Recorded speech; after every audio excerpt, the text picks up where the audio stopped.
Nang mag-isip ng uulamin, Mare, eto na yun. Isa talaga to sa mga problema namin araw-araw. Kung ano yung uulamin namin, kayo rin ba o kami lang? Anyways, naisipan nga magluto ni Mr. Cortez ng creamy chicken. Intutunan nini, ilang araw, puro na lang kami manok. Kunti na lang talaga, titilaok na kami. Ayan, nag-umpisa na nga siyang mag-ready ng mga gagamitin niya. Pre, una, nilinis niya muna yung mga manok. Tapos nagbalat at naghiwa siya nitong mga bawang. Katapos ay kumuha na rin siya ng isang sibuyas at syempre babalatan niya at hihiwain niya rin ito. Kasama rin itong Nestle cream at mushroom sa mga ingredients. Tapos niyang magpainit ng mantika ay sinalang niya yung first batch ng mga manok. Para nga raw ma-half cook sila. Tuhan ko nga muna kayo habang nagluluto yung asawa ko dahil wala rin naman akong maaambag dyan. Alam niyo bang simula nung bumukod kami ay talaga namang tuwang-tuwa ako dito. Paano araw-araw talaga siya nagsisearch ng mga dapat niyang iluto. Uy, wag kayo, marunong din naman ako. Marunong kumain.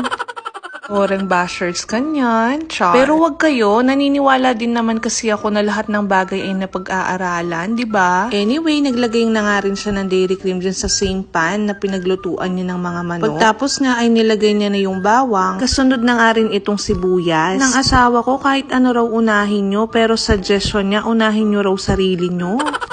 Nadis niya na rin pala yung sabaw ng mushroom at syempre yan yung isusunod niya na ilalagay. Tapos naman ay hinalo-halo niya muna yung mga ingredients na nilagay niya. After ng ilang minuto ay nilagay na rin yung mga manok na half cook niya kanina. Naglagay na rin pala siya ng mga pampalasa like itong pepper, konting asin, and then lastly itong Nestle cream. Sa puntong to, amoy na amoy ko na talaga tong niluluto ng asawa ko. Ay naku, for sure tuwang-tuwa na naman yung mga bulati ko nito. Ayan, pinapakulo nga lang niya at ilang minuto lang ay ready to serve na yan. O syempre, ano pang gagawin natin kung hindi magti-taste test? O syempre, ano pang sabihan ko nung eman yaman na le? Basta ako, isa lang talaga yung masasabi ko. Ninong Rai, kabahan ka na.